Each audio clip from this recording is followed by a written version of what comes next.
اگر خیبر پختونخوا میں بھی ہمارے کارکنان کو یہ سب برداشت کرنا پڑا تو اس کی ذمہ داری صوبائی حکومت اور وزیر اعلیٰ پر ہوگی. ہمارے کسی ورکر کے خلاف کوئی زیادتی ہوئی تو فوری ایکشن لے کر آئی جی کو فارغ کرنا ہے. اگر آئی جی فارغ نہیں کریں گے تو پھر تم فارغ ہو جاؤ گے. یہ بنیادی وارننگ ہے جو عمران خان صاحب دے رہے ہیں. کل لوگ نکلتے ہیں نہیں نکل، اس کے بعد پھر عمران خان صاحب اپنی اگلی حکمت عملی بنائیں گے. گوادر میں گدھوں کو ذبح کرنے، سلاٹر ہاؤس بنا دیا گیا گدھوں کو کاٹنے کے لیے، ذبح کر کیا جا رہا ہے اور اس کی پیداوار بھی شروع ہو گئی ہے. کہ جو کراچی پورٹ ٹرسٹ ہے اس کی 1/3 اراضی یعنی 1448 ایکڑ پر تجاوزات ہے اور پورٹ قاسم اتھارٹی 30 ایکڑ زمین پر غیر قانونی قبضہ ہے. وہاں پر بھی ہاؤسنگ سوسائٹیز بنانے کا پلان. السلام علیکم، میں امداد سمرو. آج آخری دن ہے اور کل ہو جائے گا فیصلہ، لیکن فیصلے سے پہلے ہی عمران خان صاحب نے اپنے وزیر اعلیٰ کو وارننگ دے دی ہے اور یہ بھی آخری وارننگ ہے. اس کے بعد عمران خان صاحب کیا کریں گے ایلیمن گنڈاپور کے ساتھ وہ میں آپ کے سامنے رکھنے جا رہا ہوں. ایک انکشاف ہوا ہے کہ پاکستان میں گدھوں کو ذبح کرنے کی باضابطہ اجازت دے دی گئی ہے. کہاں گدھے ذبح کیے جا رہے ہیں، کیوں کیے جا رہے ہیں، وہ میں آپ کے سامنے رکھوں گا. اور ساتھ ساتھ پھر ایک معاملہ ہے کراچی پورٹ ٹرسٹ کی زمینوں کا.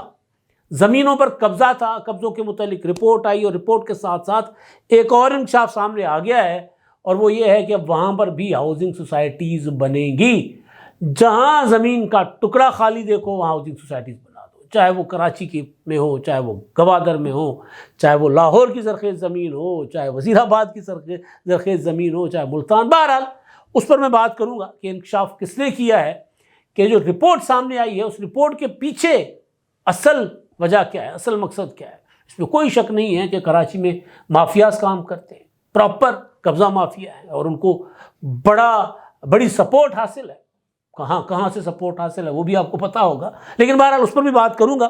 لیکن تحریک انصاف کے لیے صورتحال جو ہے وہ روزانہ گڑبڑ ہوتی جا رہی ہے، گمبھیر ہوتی جا رہی ہے. 26 نومبر کے بعد تو تحریک انصاف اپنی کمر سنبھالنے کی پوزیشن میں نہیں ہے. کمر ٹوٹ چکی پی ٹی آئی کی.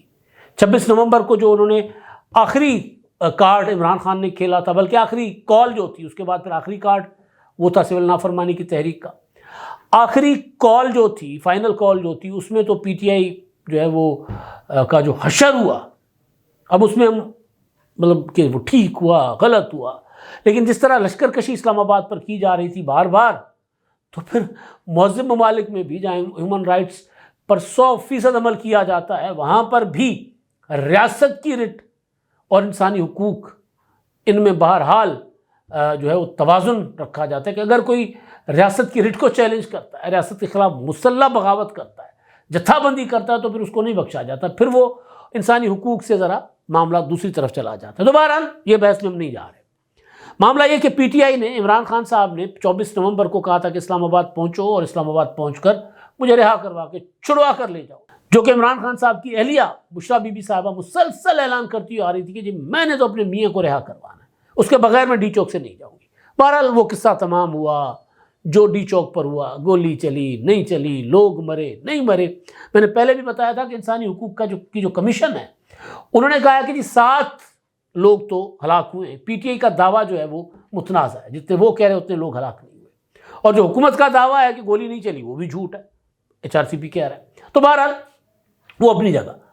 اب سول نافرمانی کی تحریک ناکام، مذاکرات اس کا جو حشر ہو گیا وہ بھی سب کے سامنے. اور مذاکرات عمران خان صاحب نے خود خیرات میں مانگے تھے، عمران خان صاحب کے پاس کوئی درخواست لے کر نہیں آیا تھا. بہرحال اب 8 فروری کو عمران خان نے کہا کہ جی انقلاب برپا کرو، نکلو ملک بھر میں. کل بھی انہوں نے ایک ٹویٹر پر لمبا چوڑا بیان جاری کروایا وکلاء کے ساتھ گفتگو، میڈیا اور وکلاء کے ساتھ گفتگو کے نام پر. تو اب جو بنیادی چیز ہے وہ 8 فروری کو 2 ایونٹ ہونے، ایک یعنی کل ایک ہونا ہے ثوابی میں جلسہ اور ایک ہونا ہے لاہور میں مینار پاکستان پر اعلان کے مطابق جلسہ. لاہور کا جلسہ ٹارگٹ ہے جو اپنا ٹرائی نیشن سیریز کا پہلا میچ ہوگا پاکستان، ساؤتھ افریقہ اور نیوزی لینڈ کا، وہ ٹارگٹ ہے. اور اس کے بعد میں نے آپ کو بتایا تھا کہ اگلا احتجاج جو پی ٹی آئی کرے گی وہ کرے گی آئی سی سی چیمپئنز ٹرافی کے دوران. آئی سی سی چیمپئنز ٹرافی کا پہلا میچ لاہور میں 19 فروری کو. تو 19 فروری کی بھی بقول وزیر دفاع خواجہ آصف صاحب کہ وہ بھی ٹارگٹ ہے، اس کی بھی تیاری کی جا رہی. میں نے آپ کو بتا دیا تھا کہ جی 8 فروری کو لاہور میں احتجاج اچانک خیال کیوں آیا کہ جی ہمیں ثوابی کے ساتھ لاہور میں احتجاج کرنا چاہیے، کیونکہ 8 فروری کو قذافی اسٹیڈیم میں میچ ہوگا انٹرنیشنل، اور اس کے لیے سڑکیں شاہراہیں ویسے ہی بند ہوں گی، اور باقی حصہ جو لاہور کا ہے وہ شادرے والا، مینار پاکستان والا، وہ ہم بند کروا دیں گے، کیونکہ پھر حکومت نے چاروں طرف سے بند کر دینا ہے۔ تو بہرحال وہ اب کیا ہوتا ہے کل دیکھا جائے گا، لاہور میں لوگ نکلتے نہیں نکلتے، لیکن پولیس نے سڑکیں بند کر دینی ہے، پھر لوگوں کو کے لیے عذاب الگ سے بن جائے گا۔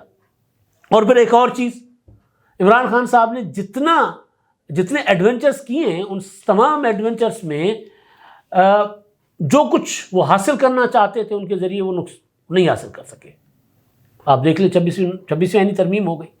اب کل لاہور ہائی کورٹ کے نئے جج جو ہے وہ ان کی منظوری دے دی، جوڈیشل کمیشن نے 10 کی ہونی تھی، 9 کی ہو گئی۔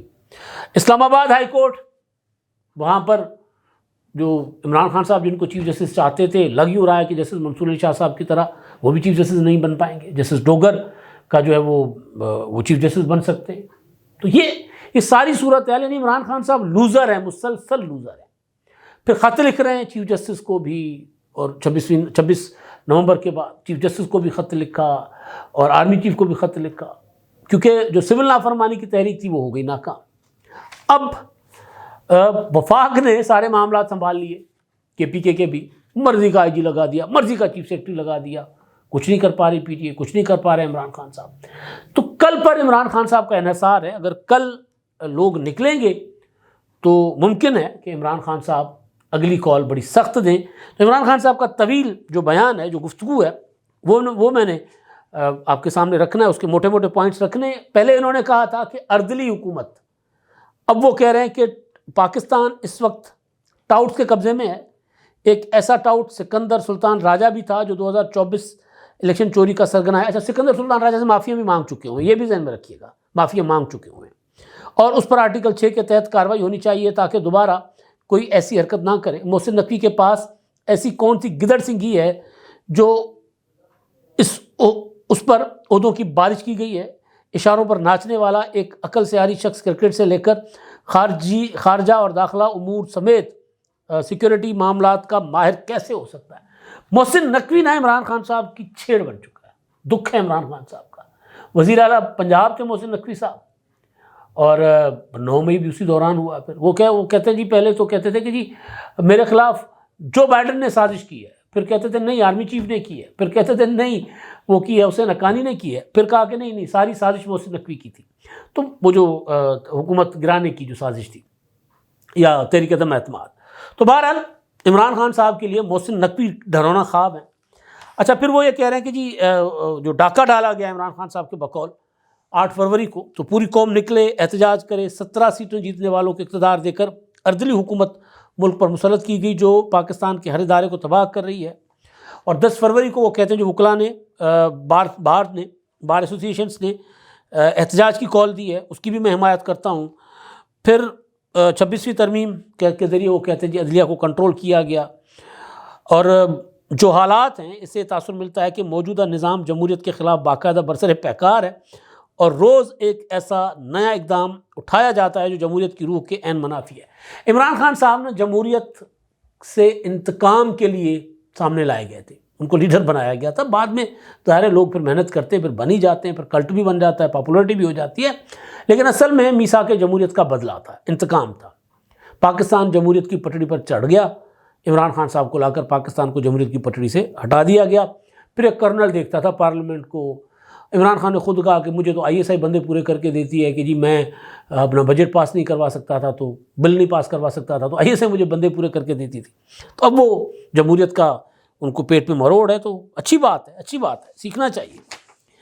اچھا جی، پھر وہ کہتے ہیں کہ جی روایتی میڈیا تو پہلے ہی بوٹوں کے نیچے ہے، اب پیکا کا کالا قانون منظور کر کے عوام کے حق رائے دہی کے واحد ذریعے یعنی سوشل میڈیا پر بھی مارشل لگا دیا گیا۔ یہ زبان بندی کی قبیح ترین کوشش ہے اور پاکستان کو بین الاقوامی پابندیوں سے قریب تر کرنے میں اہم کردار ادا کرے گی۔ پاکستان پر پابندیاں تو کوئی نہیں لگ رہی۔ پاکستان میں نے کل بھی بتایا تھا، زرداری صاحب کا جو شاندار استقبال ہوا ہے چائنا میں، بلاول بھٹو ٹرمپ کے ناشتے میں بیٹھے ہوئے تھے۔ یہ پتہ نہیں کس دنیا میں رہتے ہیں، اس طرح نہیں ہوتا۔ یہ جو پیکا جس سے زیادہ سخت قوانین تمام مہذب ممالک میں ہیں۔ یہ الگ بات ہے کہ یہاں پر ان قوانین کا مس یوز ہوگا۔ ہمارا چیخنا چلانا یہ ہے کہ ان قوانین کا غلط استعمال ہوگا۔ پہلے ادارے بناؤ، شفافیت لاؤ، لیکن جتنے پی ٹی آئی کے ٹرولز یا جتنے پی ٹی آئی کے عمران خان کو لانے والے چینلز جو تھے پروپیگنڈا کرنے والے، ان کے خلاف برطانیہ میں، امریکہ میں مقدمات ہوئے، وہ مقدمات وہاں پر ہار گئے، وہاں پر اپنی ایک چیز ثابت نہیں کر سکے۔ تو قوانین تو دنیا میں موجود ہیں، ہمارے یہاں تو تصور ہی نہیں ہے کسی ٹی وی چینل کے خلاف کوئی مقدمہ ہو، اور وہ سوائے سعید غنی کا ایک مقدمہ تھا میرا خیال ہے، وہ جیتے تھے ڈاکٹر شاہد مسعود سے بھی اور سما سے بھی، باقی تو کہیں یہ تصور ہی نہیں ہے۔ بہرحال پھر وہ کہتے ہیں کہ جی یہ جو 26 نومبر کا جو قتل عام تھا اس کے لیے کہتے ہیں کہ جی میں جوڈیشل کمیشن مانگ رہا ہوں، اس لیے مانگ رہا ہوں کیونکہ جنہوں نے کیا ہے بددیانت لوگ ہیں، وہ تو انصاف نہیں کریں گے، مجرم نہیں چاہتے کہ حقیقت سامنے آئے۔ اب 18ویں ترمیم جس کو عمران خان صاحب سمجھتے تھے، جنرل قمر جاوید باجوہ کی بریفنگز، اور پھر عمران خان صاحب کہتے تھے کہ 18ویں ترمیم جو ہے اس نے پاکستان کو تباہ کر دیا ہے، آج وہی عمران خان صاحب 18ویں ترمیم کے لیے درد دل ان کا جو ہے وہ ہو گیا ہوا ہے، دل میں درد ہے۔ اور یہ کہتے ہیں جی 18ویں ترمیم کے تحت کسی بھی صوبے کے آئی جی اور چیف سیکرٹری کی تقرری صوبائی حکومت کی ثوابدید ہے۔ ایک مرتبہ پھر آئین کی دھجیاں بکھیرتے ہوئے صوبائی حکومت کے دیے گئے 3 ناموں کو اپنے پاکٹ لاز کے ذریعے ردی کی ٹوکری میں پھینک کر خیبر پختونخوا میں وفاق کی مرضی کا آئی جی انسٹال کر دیا گیا ہے۔